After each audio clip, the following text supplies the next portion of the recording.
Tierra de frontera. ¿Cómo conquistamos el oeste?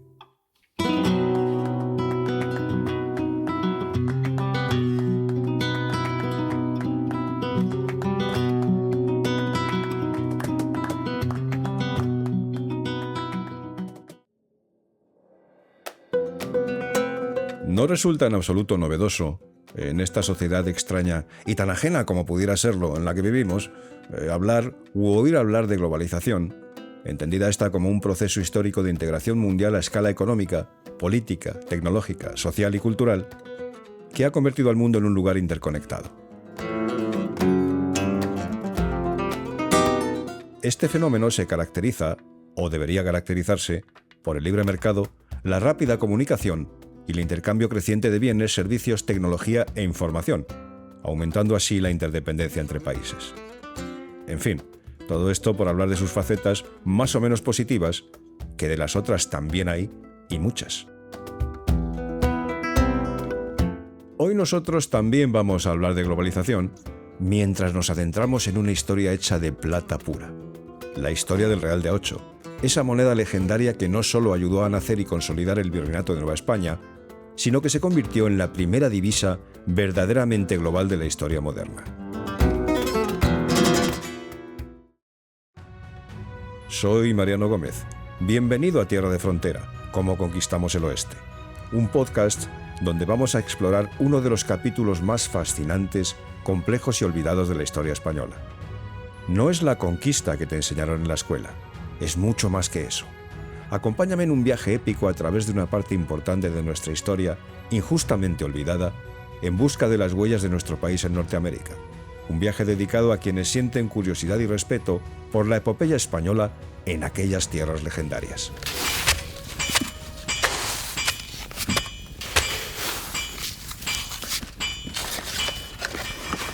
Imaginemos una sola pieza de plata, marcada con las columnas de Hércules y la leyenda Plus Ultra.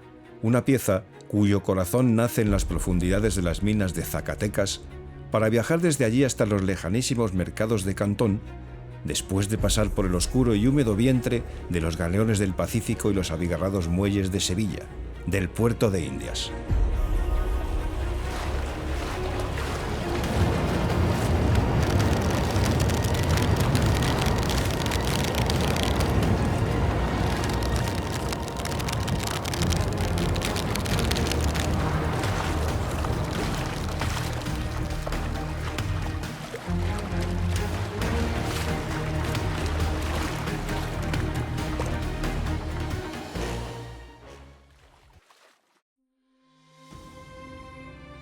Esa moneda financió guerras, impulsó revoluciones de precios, inspiró el dólar estadounidense y unió por primera vez los 5 continentes en una red de trueque y ambición. En los próximos minutos recorreremos su origen, su papel fundamental en la consolidación del virreinato novohispano y las consecuencias históricas que aún resuenan hoy, viajando desde las cecas de aquellas tierras hasta los presidios del lejano septentrión, para descubrir cómo una pequeña pieza de plata cambió el comercio del mundo entero. Porque aquí, en Tierra de Frontera, os contamos con rigor y cercanía la historia real de cómo España exploró, entendió y dio forma al oeste americano. Así que, preparad un café o mejor aún, un vaso de mezcal con o sin gusano y acompañadme en el viaje de una moneda de plata que movió el mundo. Comenzamos.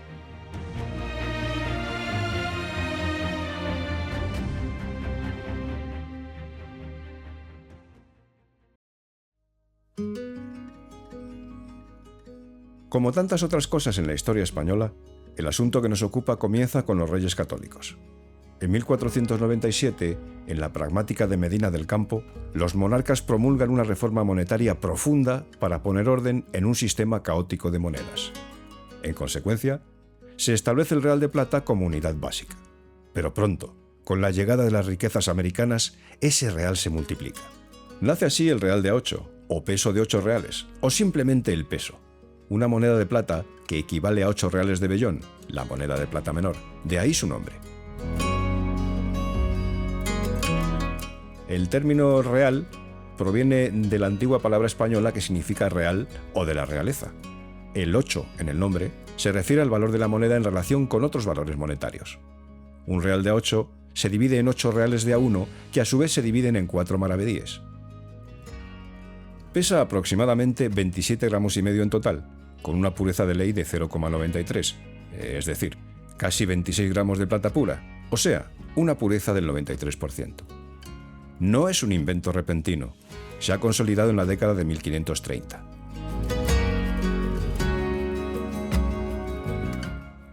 Documentos precisos nos cuentan que la Real Cédula del 11 de mayo de 1535, firmada por Carlos I, creó la Casa de Moneda de México, la primera de todo el continente americano. Su primer virrey, Antonio de Mendoza, recibió en 1537 la autorización para acuñar reales, incluyendo los de A8, si le pareciese conveniente. En 1544 se autorizó explícitamente su producción en México y Santo Domingo.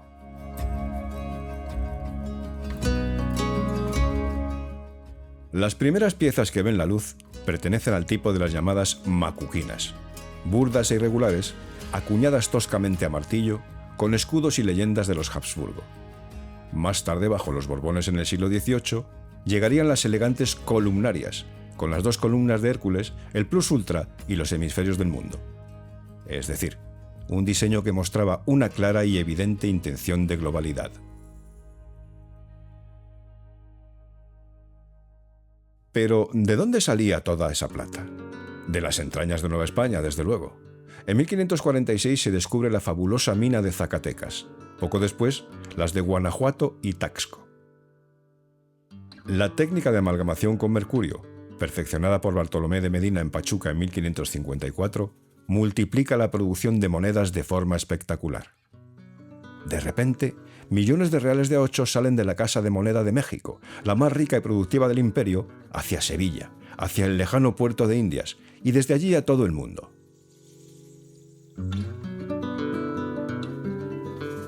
Resulta sencillo imaginar la escena. Las salas de la Casa de Moneda resuenan con el trabajo de sus operarios, que emplean martillos, troqueles y balanzas precisas para ejecutar su tarea. Convertir poco a poco una larga fila de lingotes de plata fundida en discos perfectos. En el anverso, el escudo de las armas reales. En el reverso, a veces una cruz, más tarde las columnas de Hércules con la leyenda Plus Ultra, símbolo del imperio que se extendía más allá de los límites conocidos. De manera que no estamos hablando tan solo de una moneda, creo, sino del poderoso latido económico de un virreinato que apenas se estaba forjando, un latido que acabará por escucharse con firmeza en el mundo entero.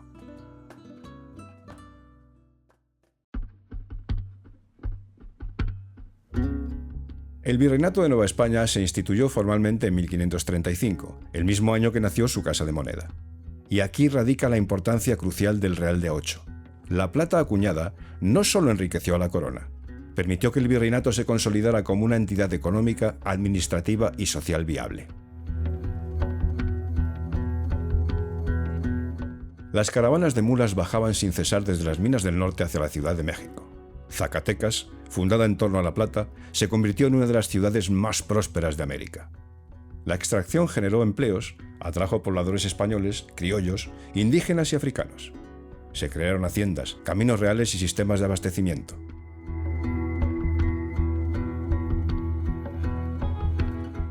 El quinto real, el 20% del impuesto que la corona cobraba directamente, financiaba la administración virreinal, los presidios fronterizos y la construcción de catedrales y universidades, amén de las flotas que cruzaban el Atlántico. Menciono estos datos, como comprenderéis, rigurosamente históricos y fácilmente comprobables. Me entretengo en hablar de universidades y monumentos de todo tipo, para aquellos que preguntan muy indignados, indigenistas y progres desinformados en términos generales, ¿dónde está la plata de México?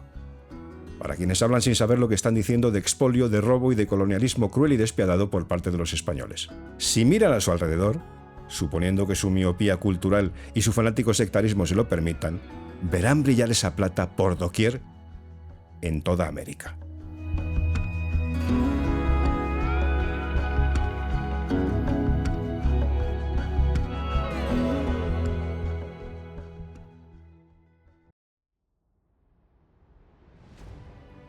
Por supuesto, esta moneda no solo cruzó océanos, también recorrió caminos terrestres. En la lejana frontera del norte, el real de A8 marcaba el pulso de la vida cotidiana. Pagaba el sueldo de los soldados de los presidios, de los dragones de cuera que defendían Santa Fe, El Paso o los puestos fronterizos de Texas y California. Con unos pocos reales se compraban pieles a los comanches o apaches, se adquirían caballos, herramientas o maíz. Nuestra moneda facilitaba el trueque y el comercio con los franceses de la Luisiana y más tarde con los rusos que bajaban desde Alaska. En las misiones y haciendas servía para pagar jornales, adquirir ganado o enviar remesas al centro del virreinato. Era el rutilante hilo de plata que unía la Ciudad de México con el septentrión, permitiendo que la frontera, a pesar de su aislamiento, formara parte de una economía global. Cualquier caravana que circulase por el camino real de tierra adentro atesoraba entre sus provisiones bolsas de cuero con reales de A8 bien guardados. En cada parada, presidio, misión o rancho, esas monedas cambiaban de manos, tejían alianzas, sostenían familias y mantenían viva la presencia española en territorios inmensos y hostiles. El real de A8 se convirtió así en la divisa cotidiana. Se usaba para pagar salarios, tributos, compras y hasta dotes matrimoniales. Equivalía a un peso de oro de tepuzque indígena, lo que facilitó la integración de la economía local con la castellana. Como señala la historiografía numismática más rigurosa, la Casa de Moneda Mexicana operó inicialmente como concesión privada, pero en el siglo XVIII, bajo los Borbones, se modernizó y pasó a manos de la Real Hacienda, lo que aumentó drásticamente su producción. Sin esa moneda estable y abundante, el virreinato habría sido un territorio fragmentado, difícil de gobernar y de defender. Gracias a ella, Nueva España se convirtió en el motor económico del Imperio Español en América. La plata no solo sale de Nueva España, circula dentro del septentrión, se invierte en aquellas tierras y en sus pobladores, lo que crea riqueza interna, estimulando el comercio interprovincial y fortalece los lazos entre el centro y las fronteras. El real de A8 era, en definitiva, el pegamento monetario que permitió que un vasto territorio, desde California hasta Centroamérica, funcionara como una sola entidad bajo la corona. Pero el real de A8 no se conformó con Nueva España. Pronto cruzaría océanos y cambiaría la historia del mundo. Desde Acapulco partía cada año el Galeón de Manila, esa ruta legendaria inaugurada en 1565 y que duraría más de 2 siglos y medio. En sus bodegas viajaban toneladas de reales de A8 novohispanos. En Filipinas se intercambiaban por seda, porcelana, especias y marfil chinos. China, que había adoptado el patrón plata para sus impuestos y comercio, aceptaba casi exclusivamente esa moneda española por su pureza y uniformidad. Los chinos incluso las marcaban con punzones para certificar su autenticidad. Así, la plata de Nueva España llegaba a Cantón, se integraba en la economía asiática y muchas veces regresaba a Europa vía el Índico. En China se llamaban piastres y se usaban para comprar seda, té y porcelana. Nos encontramos sin duda alguna ante la primera cadena global de suministro de la historia. Las consecuencias fueron profundas. En Europa, el torrente de plata provocó la llamada revolución de los precios entre los siglos XVI y XVII. Una inflación sostenida que encareció los alimentos, alteró salarios y contribuyó al declive relativo de España frente a potencias emergentes como Inglaterra y Holanda. Al mismo tiempo, financió las guerras de los Habsburgo y permitió el mercantilismo que tanto caracterizó la época. En las colonias británicas de Norteamérica, el real de A8 era la moneda más común. Se cortaba literalmente en 8 bits para dar cambio, práctica que imitaron los legendarios piratas del Caribe. De ahí la expresión 2 bits para referirse a $0,25. En el siglo XVIII, el real de A8 se convirtió en la moneda de facto de los Estados Unidos. Los colonos estadounidenses comenzaron a utilizarla en lugar de la libra esterlina británica y pronto se convirtió en la moneda de referencia para el comercio internacional en América del Norte. El gobierno de los Estados Unidos también adoptó la moneda para el pago de impuestos y otros gastos gubernamentales. La influencia del real de A8 en los Estados Unidos fue tal que en 1785 el Congreso Continental aprobó el llamado dólar español, que tenía un valor equivalente a un real de A8.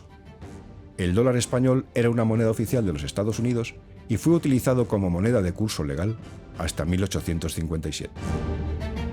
De hecho, previamente en 1693, el gobierno de Nueva York regula el valor de cambio de los reales de A8 al ser la pieza más utilizada en la ciudad. Años después, en 1704, la reina Ana de Inglaterra establece el real de A8 como la unidad monetaria oficial de sus colonias. En 1728 nace el nuevo real de A8 español y en 1775 se produce la primera emisión del Spanish Dollar en las colonias inglesas de América, respaldada por el real español. En 1792 nace el primer dólar propio de Estados Unidos y los estadounidenses copian deliberadamente el peso y la pureza del real de A8. La influencia del real de A8 también se puede ver en la denominación de la moneda estadounidense, que todavía conocemos como el dólar. Una de las explicaciones para ese nombre es la que refiere a la existencia de una moneda austríaca de plata que no fue tan importante como el real de A8, el thaler o talero, por lo que el real de A8 español se le llamó Spanish Dollar, de donde vendría la palabra dólar. La popularidad del real de A8 en los Estados Unidos se debió en gran parte a su estabilidad y uniformidad. La moneda tenía un contenido de plata constante y uniforme y su valor era reconocido en todo el mundo. A diferencia de otras monedas, no se devaluaba fácilmente debido a la inflación o a la manipulación política. Lo que no está tan claro es la relación que algunos mantienen entre el símbolo del dólar y las columnas de Hércules que decoran el escudo de España. Hay teorías que sugieren que las dos barras del símbolo del dólar, también conocidas como líneas o trazos, están relacionadas con las columnas del escudo de armas de España. Cuando los nuevos Estados Unidos, ya independientes, acuñaron en 1792 sus propios dólares, tomaron como modelo los reales españoles que tenían grabado el escudo de armas español, escudo que incorporaba el relieve del mundo y las columnas de Hércules con el lema Plus Ultra. Las columnas de Hércules, recordemos, se agregaron al escudo de Carlos I de España desde comienzos del siglo XVI. La estilización de esas dos columnas con la cinta es lo que daría lugar al símbolo de la S atravesada por dos palos, y en la actualidad a veces se prescinde del segundo palo y se pone simplemente uno. También encontramos otras teorías sobre su origen, pero la más aceptada es que proviene de la abreviatura de peso, otra moneda española que era común en América del Norte y del Sur en los siglos XVIII y XIX. En aquel entonces, la abreviatura para peso era PS o P, y algunos creen que la S fue escrita encima de la P para formar el símbolo S, el símbolo del dólar que hoy conocemos. A pesar de estas teorías, el origen exacto del símbolo del dólar sigue siendo un misterio. Lo que sí se sabe con certeza es que se hizo popular en Estados Unidos en el siglo XIX y que se utilizó para representar varias monedas, incluyendo el dólar estadounidense, el dólar canadiense y el peso mexicano. De hecho, el signo se comienza a usar en la correspondencia comercial en la década de 1770 para referirse al real de A8 español.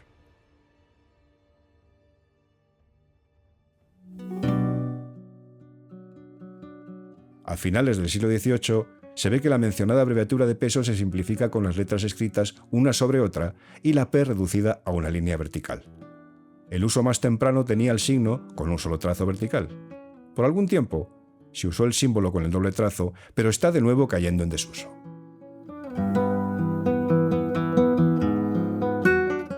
Digamos que incluso después de la independencia de las repúblicas americanas, el real de A8 siguió circulando como reserva en China, India y Oriente Medio hasta finales del siglo XIX. Podemos así afirmar, sin exageración alguna, que se trató a no dudar de la primera divisa universal, puesto que fue aceptada en 5 continentes durante más de 300 años. Su implantación marcó el nacimiento de la primera globalización verdadera, un mundo perfectamente conectado por la plata novohispana.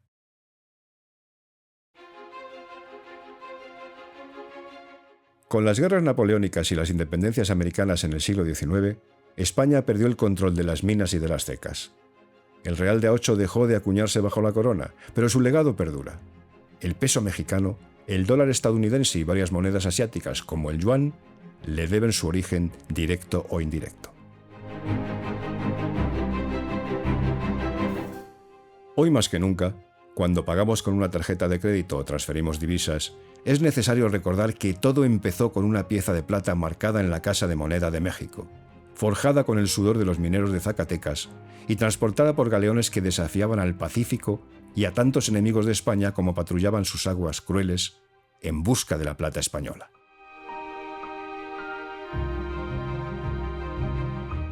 Queridos amigos, el Real de A8 se nos revela así como un puente de metal precioso que unió continentes y épocas.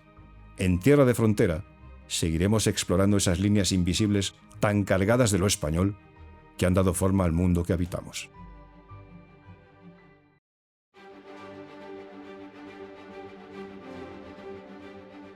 Tierra de Frontera, ¿cómo conquistamos el oeste? Es un podcast producido por Trafalgar Street Sound and Diving Studio.